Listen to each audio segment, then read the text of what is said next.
Boom. How's it going, everybody? Welcome to another episode of the RapUp. I'm joined here by my co-host, Josiah Cohen. Josiah, how's it going? Woo!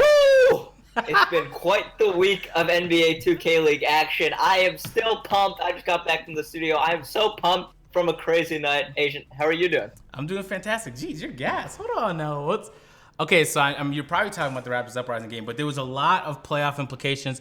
Welcome. For those who are new to the show, there's a lot we're going to talk about, a lot of NBA 2K League action. Listen, Josiah is the expert, so we're going to kick it to him. We're going to go back and forth. But I want this to be interactive, so anybody in the chat, feel free to leave. Oh, actually, we're going to be talking to Bigg West, and we're also going to be talking to the Raptors Uprising. So at any point, if you have any questions, feel free to drop them in the chat, and we'll kind of go back and forth. How's it going, G-Star? Welcome back. How's it going, Pierce? Yes, Pierce, that's my guy. So there's a lot to talk about. Week 12 action, a whole lot of playoff implications. Josiah, would you say this week went as you thought it would? No, nothing has gone as I expected. It's been crazy. The Timberwolves had essentially a game-winning three-pointer, almost a buzzer beater, knocked over Monitor, beat Blazer 5, who were on a 14-game win streak. The Raptors just had a crazy beatdown of the Knicks. KingQuai put up the first triple-double of the season, and he did it with steals instead of assists, a new league record. Yeah. The Magic lost to the Grizz. It's all crazy. It's all crazy right now. So when the Raptors Uprising didn't keep Yusuf last year, I was like, man, Yusuf is a good player. But that's big shoes for Quay to fill. And he did start a lot of the time in season one. And I remember in the beginning of the season, he had that 20 rebound game. And that was put on notice. I was like, hold on now. And today he made history. It was a big win. It was one of those games, since they were already out of playoff contention, which happened yesterday. It's like, just go out there and have fun. And just play the way you play in practice. And they did. And it was a big win up against the Knicks. So what would you say is... But first of all, you said a Monitor was knocked down. I didn't see that. What happened there? So the Timberwolves got so hyped. The Timberwolves, they were in a position winning in. So they were 9-6 going into their game against the Blazers, who were 14-1, already locked up the number one seed, just trying to beat them. And Bear to Beast, who's already one of the most entertaining players in the league, he drives. He has what looks to be an open mid-range jumper. At the end of the game, it's tied 53-53. Instead, the entire defense collapses. He kicks it to the corner to turn up defense, who drills a shot from the corner, and Bear is so hyped. He's striding across the stage to get in Mama's face, and as he's going over there, he total accident, bumps into a Monitor and knocks it over. Jeez. And everyone was saying, "Oh my God, is he gonna get teed up?" But it never happened. They probably would have won anyways. There are only 0.2 seconds to go. Mm-hmm. Craziness. Pierce, you're not gonna trick me. Pierce is a certified troll. Me and him go way back. He told me my mic was muted, and I was like, no. And then I checked. I was like, all right, okay. So now I know what to look for. All right, then. Josiah Cohen definitely got all the way back. Okay, all right, Pierce. All right, anyways. I read it like it was a legit comment for a moment, and then I saw who put it up. Okay, all right.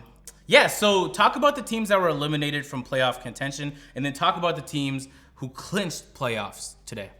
Yeah, so the Magic are the first team who were really eliminated today. They came into the day 8-6. Mm-hmm. They had the Grizz in the first game of the night, pretty much winning in, losing out game for both teams. Mm-hmm.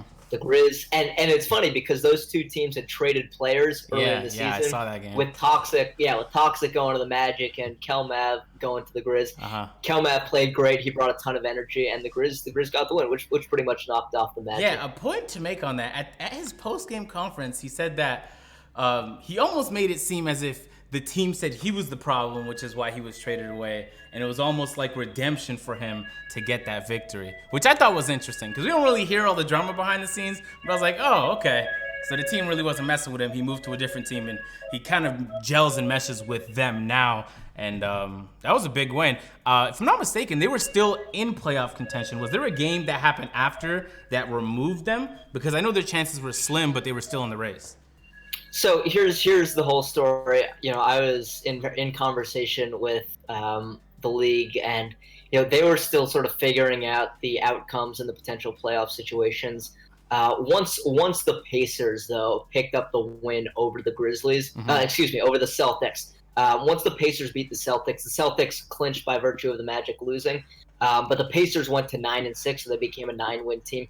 Once that happened, the Magic were pretty much out since, in a situation where multiple teams have the same record, more than two teams have the same record, it goes to sort of a what's your winning percentage against all the teams who have the same record as you. The Magic have lost to every potential 9-7.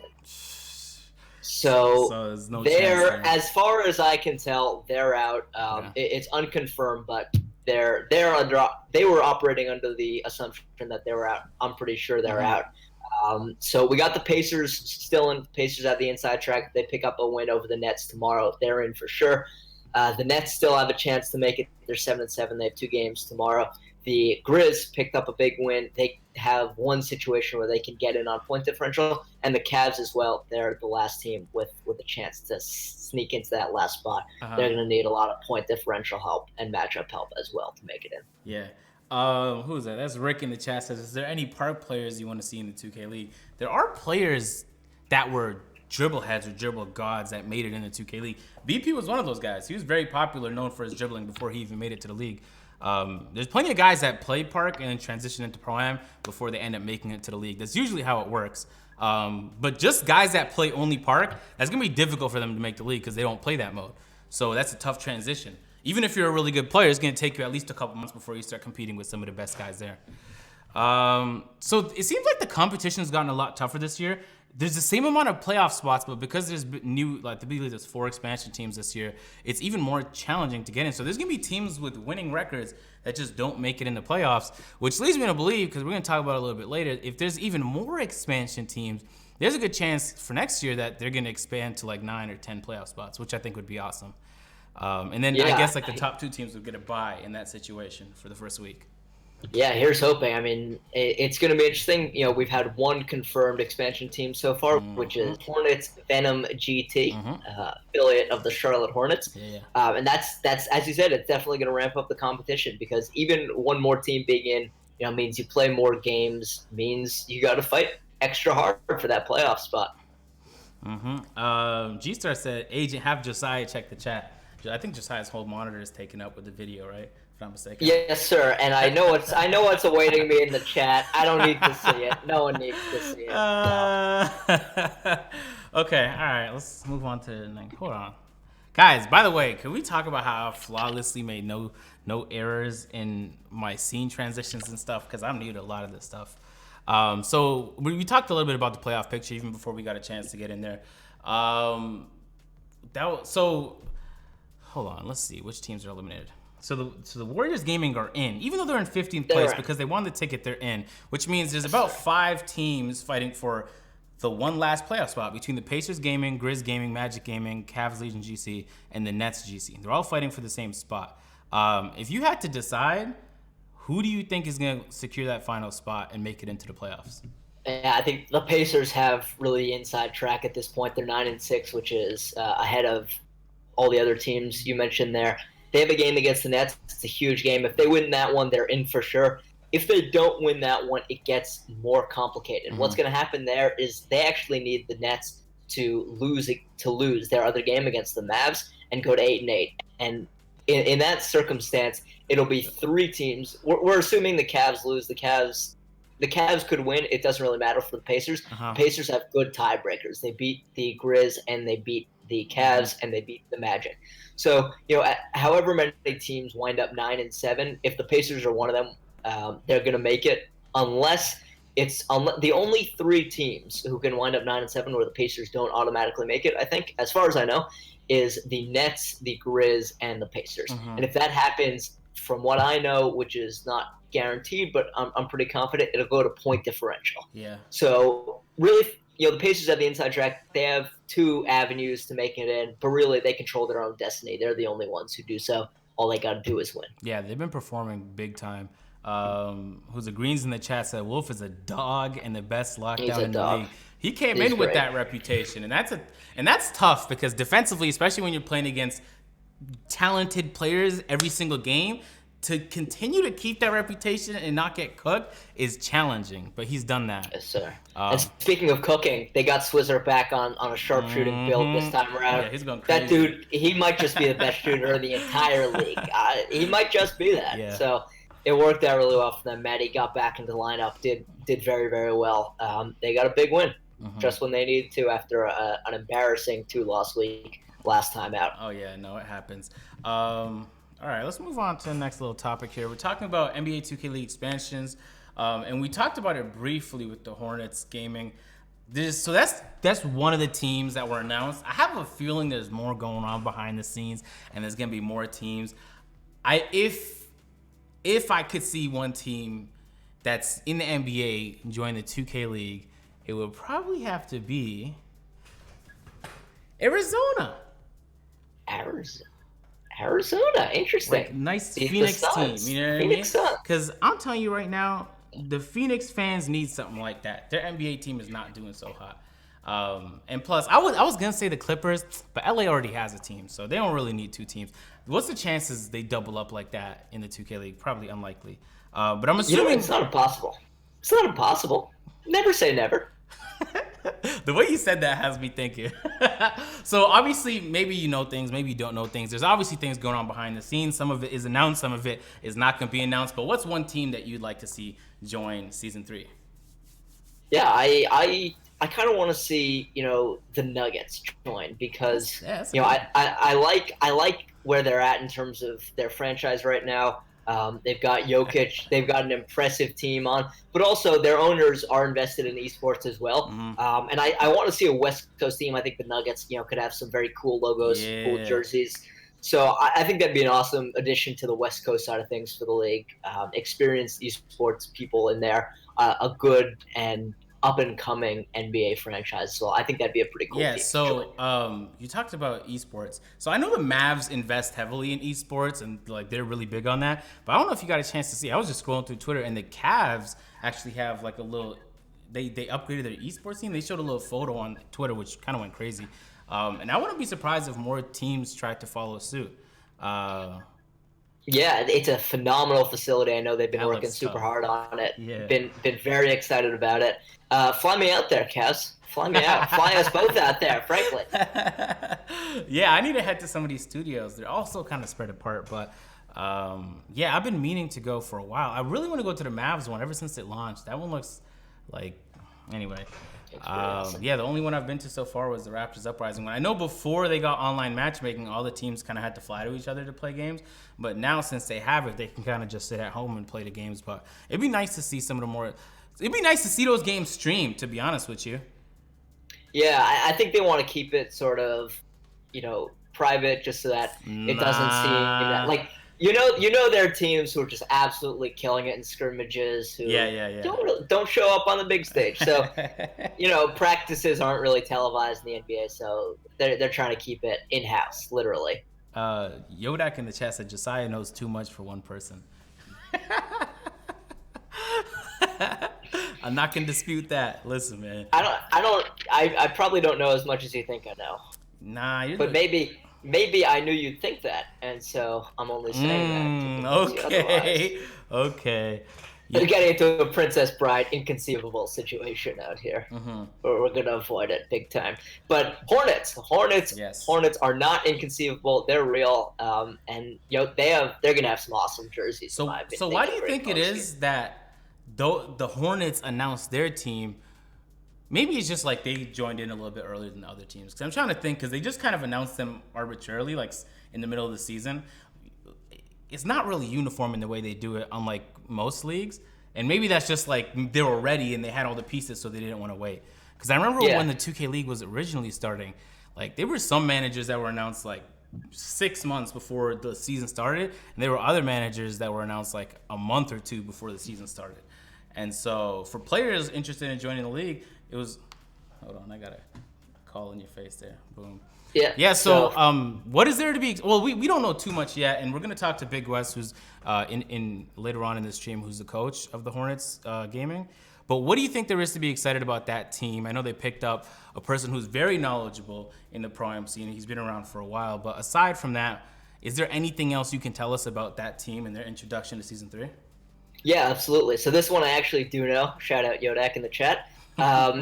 I know that the Hornets were very interested in joining the league as a Season 2 expansion team. But due to the fact that they were hosting the NBA All-Star Game and all the festivities and all the pomp and circumstance around that, they sort of decided to push things back to this year. And they jumped in early because, it gives them a better chance to be around in the community and get their feet wet and, start looking for managers already. They got their pick of their front office. They went out and got Bigg West as their head coach and GM. He was a special advisor with the Hawks this past year, and he's MPBA legend. So I think for them it was a matter of we're 100% doing this, and let's get things started. Let's get things official right off the bat, and we get a little more extra attention when we reveal rather than just being part of multi-team reveal. So I think it worked out really well for them. Green's in the chat said, "Don't the Mavs have the best record?" Nah. The Blazers have the best record. The Mavs did at one point have the best record. They went undefeated for a while, but as of right now, they're 11-4. They had a 10-game win streak to start the season, and then the Blazers had a 14-game win streak of their own. So okay, I want to kick it to Bigg West in a moment, but before we do that, I want to ask you because I feel like the Warriors gaming is such an interesting team. That the first half of the season, a lot of people was just like, that's the best team in the league. And they performed like it. They won the ticket. They were guaranteed the playoffs. And it kind of seemed like they took their foot off the pedal. Because they're guaranteed a spot, and I think they finished in like 15th in the rankings, they're going to get the last seed in the playoffs, which means they're going to be going up against, I believe, the Trailblazers. Yes, sir. That's going to be a really tough matchup. And I'm not going to lie to you.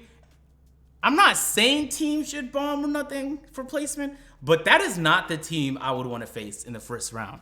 What do you think about that matchup heading into that first round of the playoffs? No, I completely agree with you. You don't want to face Blazer 5, especially now Blazer 5 having lost this game against the T-Wolves. They're going to be mad. I think you said it perfectly when you said they sort of took their foot off the gas a little bit.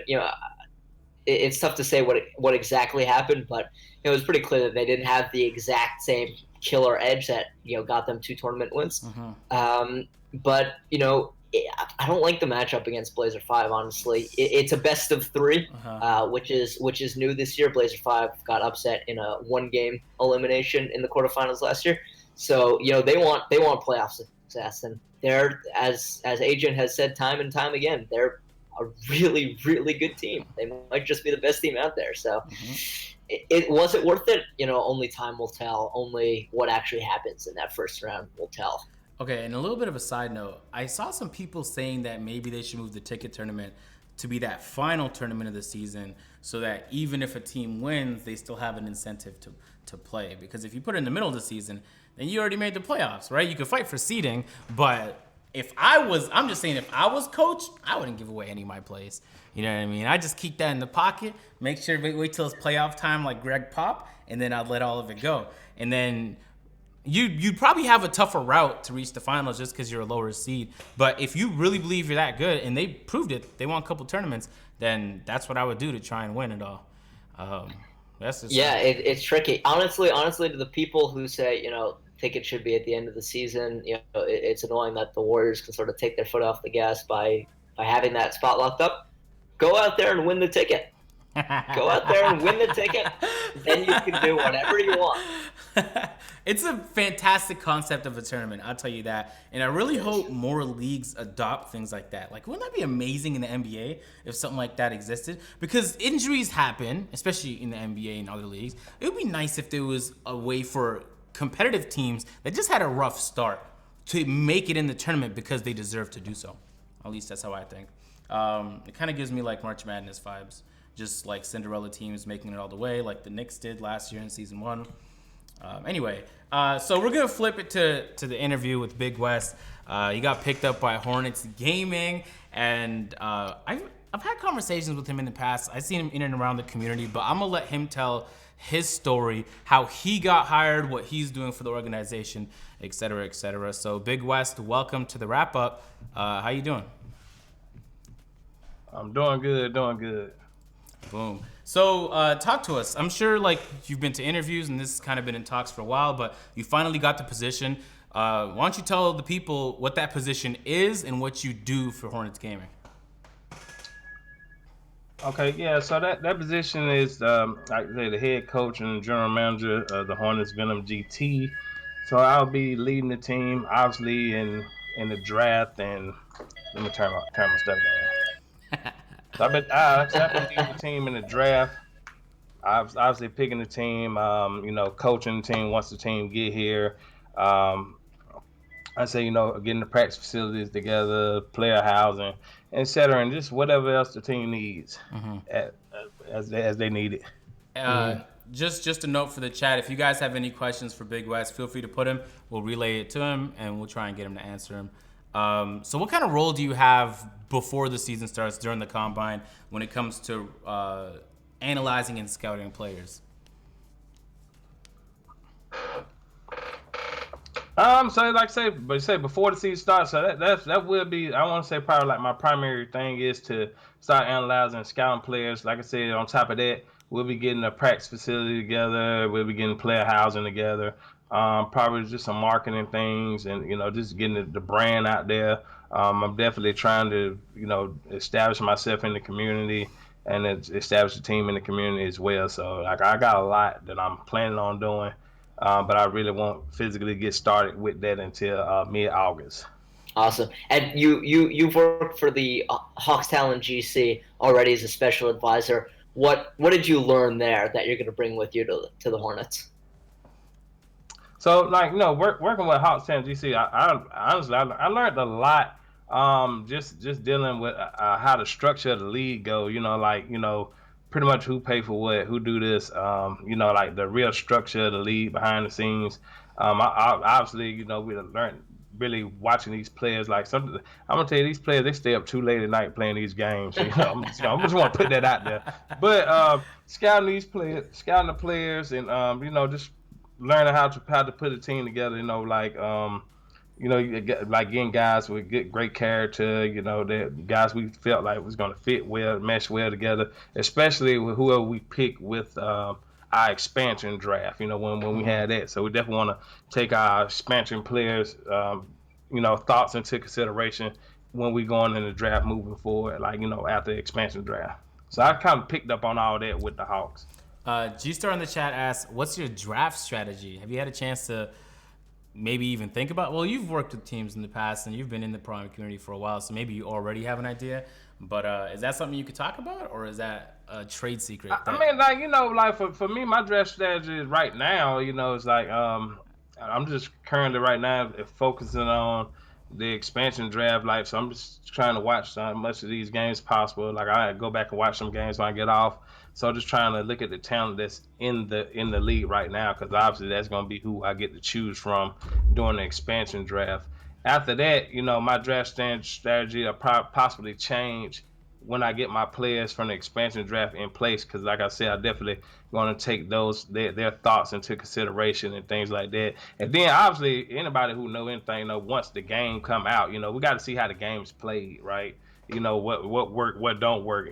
Say who's excelling, who's not excelling. So like I say, the draft strategy could definitely change after that. So I think it's too prematurely for me to say anything about a draft strategy at the moment, when only person on the roster is me technically. So do you play 2K competitively, like yourself? Man, well, I used to play 2K competitively every year. I really didn't get to play it last year like I wanted to, just due to my current job. We had branched off to a third shift, so anybody who work third shift know it's tough to play the game, man, and work a third shift. So, but previous years I used to play the game competitively all the time, especially like in the NPBA and things like that. Like that's kind of what we came up on, playing the game competitively, and then obviously we started the league. So once our NPBA league kind of got started, I had to fall back from playing the game and deal with putting those stats and everything else, to help run the league, to keep the league going. Yeah. But before that, like, I used to play the game competitively all the time, man. I listen. I think I was like the best player in the world technically. They ain't want no smoke. Hey, so maybe you could expand on that a little bit for the people who don't know. Talk to us about like your background with 2K before you even got involved with anything to do with the 2K League. Oh man. So So it definitely kind of date back. I don't want to go back too far, but like I've been playing 2K for forever. I used to be a big one-on-one player, like with the regular teams Yeah. 5v5. That used to be my thing. But when the my player kind of came, I just kind of actually like fell in love with that mode. Every year it got better and better in my opinion. So I say about 2K14 new gens, Xbox Ones came out, then they kind of brought the park back and things like that. And I really fell in love with the park, especially 2K15. Like I just think I was the best thing on ice then. But I actually kind of got my feet wet with the leagues, joining the SBA. That's where I met LT at. Honestly, I think he was at the time. He was like the D League commissioner, and with the structure that they had, you had to go through the D League to get yourself into the league. Yeah. And I just thought that was just so dope. What I'm saying, like just to compete like that, because we was playing a rec.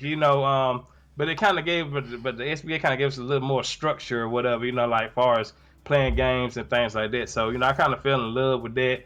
And just to me as a competitor, like I was out, like I never got to play with like my real life friends, so I had to always go out and find people to play with, and like kind of build my own team like that. So I think God was preparing me for this moment because I met like a lot of people in doing it. Some people wasn't good, some people had terrible personalities and things like that. But like you kind of got to see how a bad personality kind of can really mess up a whole team. But I say in doing it, like I said, I met LT. We became real good friends. We was in a party together, Xbox party together, and we decided like let's start our own league, and we kept coming with the name, and Kirk got involved, and it was kind of like a thing at first at 2K15. We just kind of threw it out there, and people kind of gravitated to it. So for me, I just like. I get to thinking a lot, so I'm like, man, listen, I want to try to get a logo made and like really kind of put it out there. And so I kind of met at the time he was Tech, but now he's known as I think I want to say Chaos and Design. So I met him when he was just Tech. I got him to do the logos for us and things, and so it kind of brought the league a little more to life. Like once people kind of seen it, they team players to start gravitating to it. Then we start reaching out to like a lot of those top players just via leaderboards, a lot of those top teams like Dimes and competing all them. And we kind of got all them integrated into the league throughout 2K16 and 17. And like the league really, it really became its thing of its own. Like, like man, to win the NPBA championship was like, it really meant something, like it was, and people was really. I'll say this: it gave regular pro-am games meaning. I remember I played in a couple competitions in 2K18, and that's when I first was introduced to you, and it kind of just took the regular pro-am experience, and it was like there was something on the line, and a lot more people would watch when there was a tournament because something's on the line, and so I feel like the community kind of started to grow off of that. And then, of course, like all the other copycat leagues started to pop out of nowhere. But yeah, they did. Yeah, God bless them. But you were the first person I seen to do that. They did. Oh man, when we came, like say when we really took over on the scene, and I say 2K17, that's about around time they just had their first road to the finals, so it became a real big thing. Like we had a lot of teams that participated in NPBA actually do well and excel in that. So like 2K17, like the teams was really interested in being a part of NPBA because they, for one thing, they knew they were gonna put themselves to play amongst the best competition. So I decided we was already real heavy on Xbox. So I told LT, man, let's expand the PlayStation. We can use the same model that we've been using, like far as kind of keeping it through social media to kind of contact everybody, so and structure it out like that. So that's when we moved over to PlayStation, and we were so received well on PlayStation. It was amazing, and I think for that moment on, man, NPBA it just took on a life in itself. Like I tell people, man, to be the best, you got to beat the best. You know what I'm saying? The best is playing in the NPBA. So if you can make it there, you can make it anywhere. There was a lot of players that found themselves excelling in those leagues that eventually found their way to the 2K League.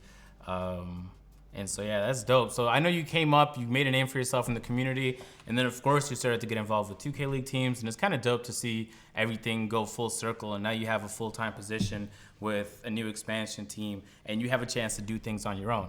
And so how confident are you going into next season that you can build a solid team around whatever core principles you have. I know you talked a lot about how one personality can destroy a whole team. So you have a lot of experience that I feel like will benefit you once your actual position begins. I don't know when that is.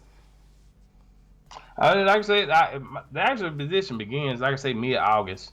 Like I said, for me, first of all, I got to get my expansion players here. Once I get my expansion players, my players from the expansion draft here, like I say, I would definitely be in close contact with them throughout this process because, like, I definitely want to, get players that they're gonna get along with, and they're gonna compete with. And like I say, for me, man, I like players that got a little dog in them. You know what I'm saying? So I mean, I'm very, like, when it comes down to coaching, like, listen, I expect a lot. I'm tough.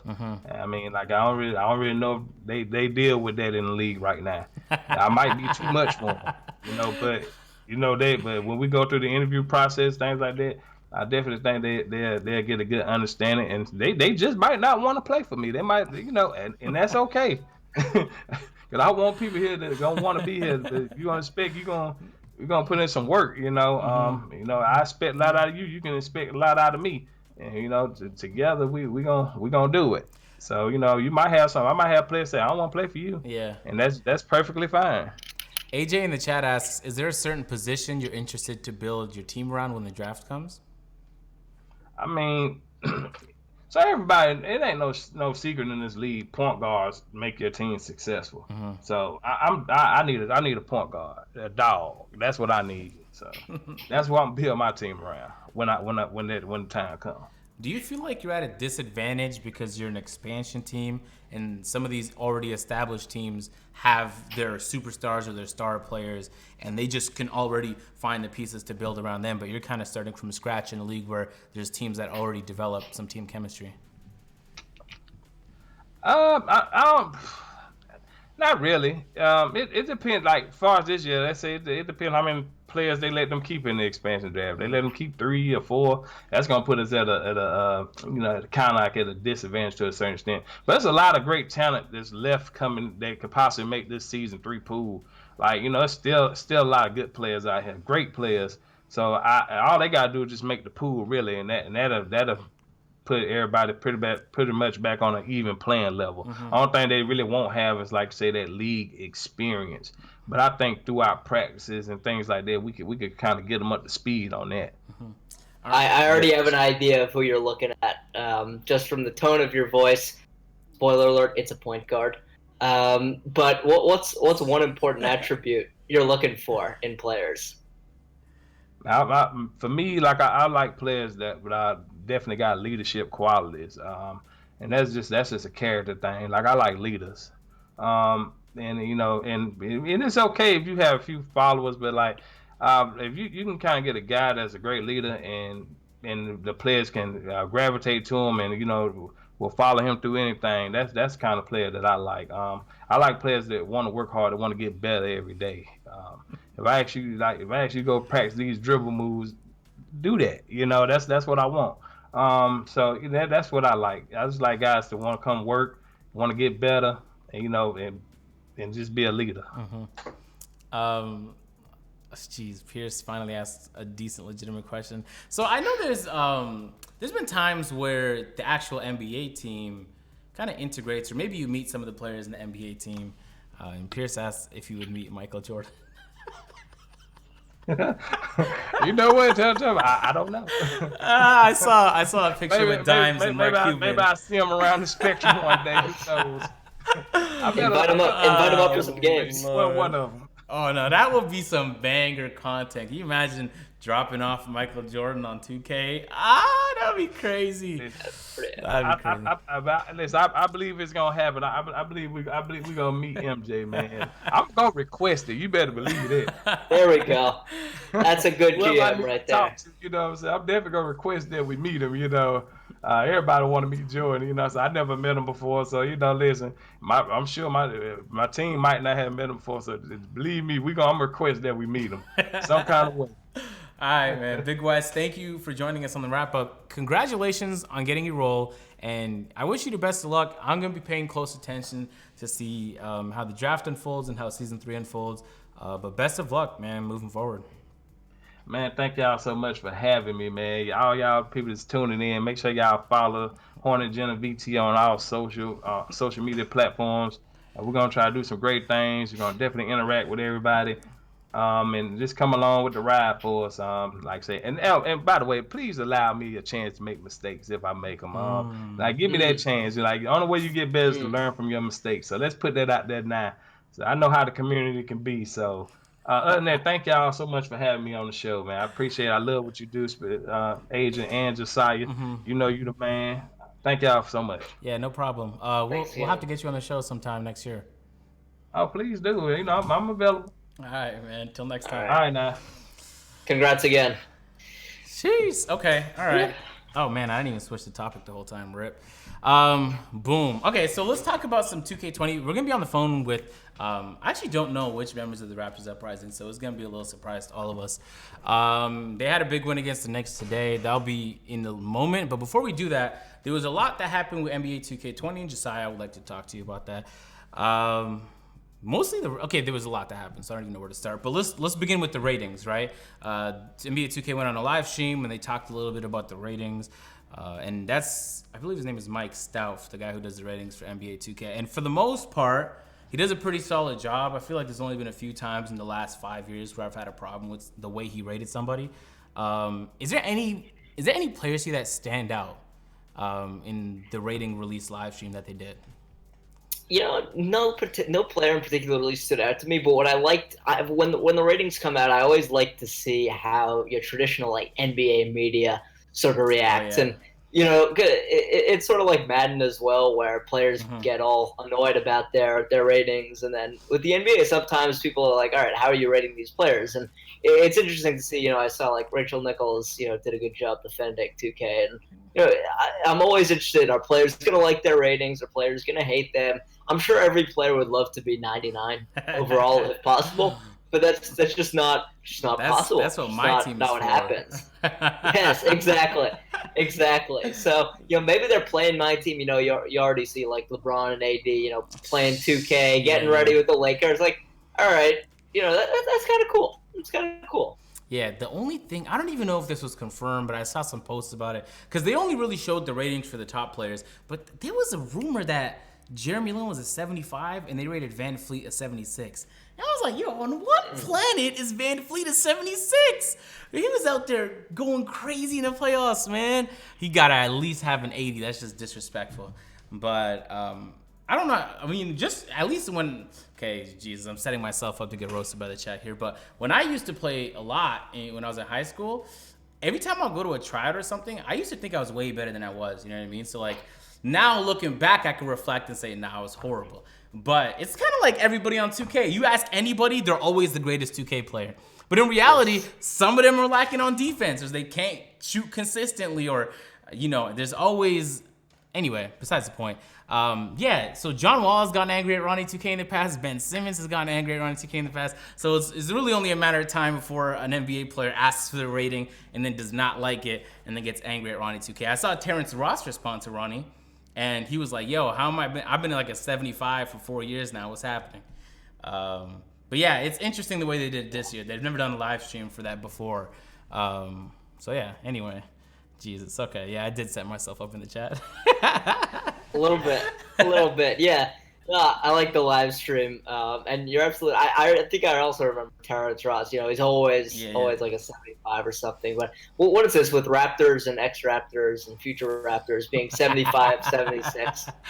Is there anything else that I missed? I know that like there was a Vegas event and there was kind of leaks about like the shot meter looking like this and like that.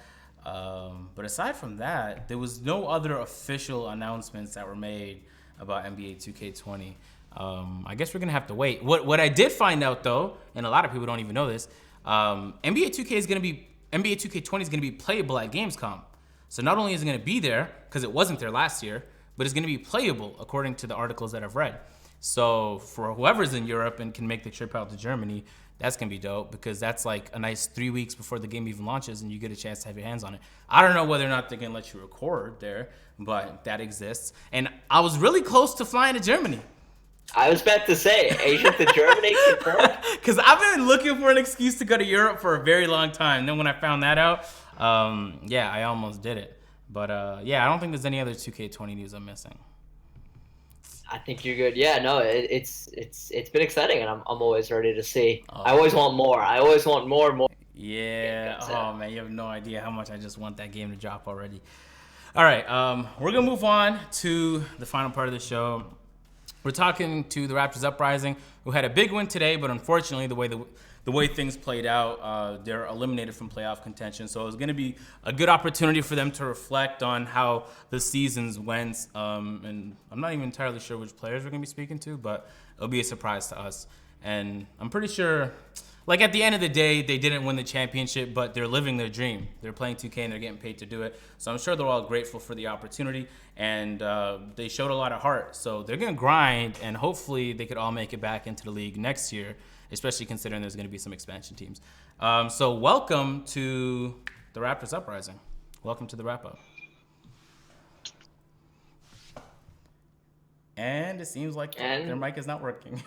Yo. Oh, there we go. There we go. What's up? Hey, fellas. So the graphic is not there, but we'll work through that. But you are. Yeah, and that's what matters. So who are we speaking to? Like, who's with us in the call? This is Josh and Quay. Josh and man, Quay. Oh boy! Oh, there it is. All right, I gotta ask the first question, Josh. Why didn't you throw that low?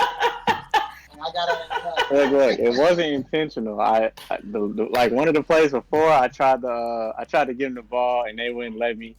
So I'm thinking, okay, maybe they're not gonna let me do it again. I'll try to shoot a shot, maybe hit the board, but everybody was killing me like, oh, you should have threw the lob, blah blah, which I should have.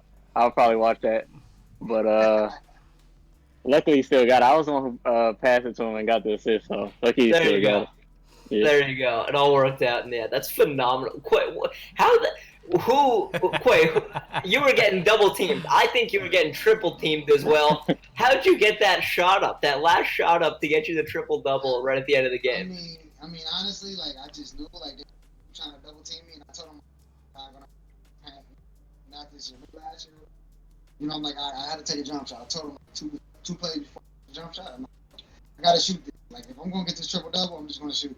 So yo, Quay, you might have to get a little closer to the mic. You're kind of like Can't hear me? Yeah, you're a little distant. That still sound. What about now? Okay, that's way better.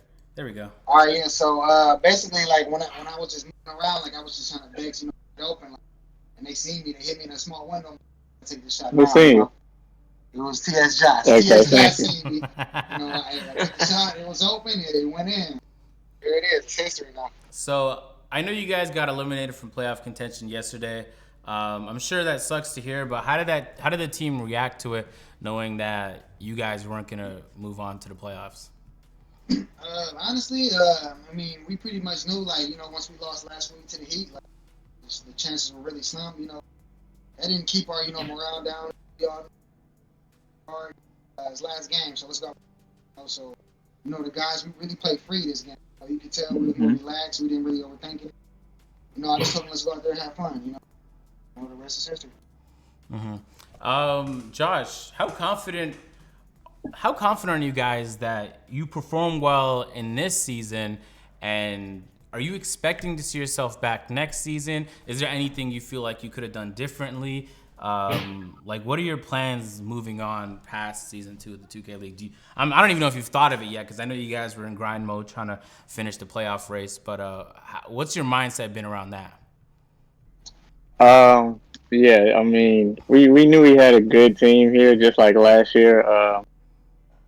This is the second straight season where we didn't have a losing record, and like I was saying before, I think Jeff, but wins is hard to come by in this league. So 2 straight years not having a losing season is pretty good. But yeah, like you said, I haven't really thought about the off season too much. I was just focused on getting dubs and yeah, hopefully if things pan out, I'm back. But if not, I still thank the Raptors Uprising for even picking me in the first place. Okay. Is there anything you feel like you've improved in season 1, just based off of your experience in the league? Definitely, yeah. I think experience is one. I still got some work to do, but my teammates always tell me to be aggressive. Last year, if I'm being honest, like probably almost every game, I was like a little bit nervous. But this year, I don't know if it was the experience. I don't know if it was the off season. I don't know, but not really no game this year. I was nervous, so I would definitely say I think I got a little bit more aggressive. I can still work on that. Obviously today, I think today I took like 18 shots. That's probably the most I ever took, and I was on lock. So yeah, that would probably be the first thing I'd say is I got better at being aggressive. So how did it feel to kind of go out on a nice W where it seemed like everything was clicking on all cylinders? Obviously, you can reflect and you're like, man, this game could have went like that, and maybe if we just did this differently, maybe we could have made the playoffs. But you were out of the playoff contention. You guys knew that going into this game. You guys kind of just played freely, and everything worked out. And at the end of the day, you didn't make the playoffs, but you guys are still in the 2K League, living a lot of people's dreams. So, Exactly. yeah, what's that been like for you today? Yeah, I would. We like it. Kind of hurts knowing like we were capable of this all season. It's easy to play your best when you got nothing to lose. So this win just a sign of. I mean, people knew we were a scary team, and I'm sure this didn't surprise a lot of people. So I'm just I don't know. I'm just disappointed a little bit that we couldn't play like this the whole season, but at the same time, like I said before, we didn't have a horrible season. So, is there any team that surprised you, like their performance was out of this world that maybe you didn't see coming at the start of the season? any team? Probably the T-Wolves, I think. T-Wolves for you. Yeah. I mean, I would say personally Kings just the way, you know. Oh, yeah, that's when Kings, they started too. Yeah, players and, yeah. you know, reacted back. Great draft. Brought us some great players and, you know, still managed, you know, to make playoffs, you know, in the season. So, like, Yo, Quay, your voice is mad quiet. You might need to get closer to the mic. it really is? Yeah. All right, what about now? That's perfect. Yeah. There we go. All right. Maybe it's just me. Quay, how's it feel to make history, man? I know you had that 20 rebound game earlier this season. You kind of put everybody on notice. I know this game didn't mean anything when it came to the playoffs, but it probably meant something to you to know that now you have a league record. What was that moment like after that game finished? You know, it was just it was surreal. You know, like just being out throughout the whole game. Like, you know, we was just playing our game. Like, I really wasn't even thinking about the record at all until like maybe third quarter. John Smith like, "Yo, you're about to break the record." I'm like, "What? Are you serious? This is still record." You know, so I'm like, "All right, what?" You know, so I turned up. You know, the intensity got better. And once I seen I was that close, you know, the triple double, you know, that's when I locked in. You know, I'm like, "Yo, this is bigger than me." You know, of course it's, you know, a personal record, but you know, this is in Raptors history. You know, this is for the squad. You know, everybody was part of this, so like, you know, it was big. You know, that my guys helped me get it, and you know, it was all part of it. So, you know, it definitely was like a great moment for all of us. You know, playoffs. You know, I just felt achievement. You know, because they all helped me. It definitely wasn't just me. So, All right. Shout out to Hey, thank you guys for joining us on the wrap up. I'm gonna let you guys get back to it. Enjoy the rest of the season. Enjoy your time in Toronto. I know it's summer and it's beautiful out. You guys, I feel like you guys are really blessed. You're in a pretty amazing position, and you both have had fantastic years. So I'd be surprised to not see you guys back in season 3 of the NBA 2K League. Just make the most of it. Start creating some content. Get your name out there, and just try and capitalize on all the opportunities that you guys have. Meet as many new people as possible, and I have no doubt that you guys are gonna make some noise next year. Yes, sir. Stay tuned. I appreciate it. Appreciate it. Season 3, we locked in. Oh yeah. All right, man. Until next time.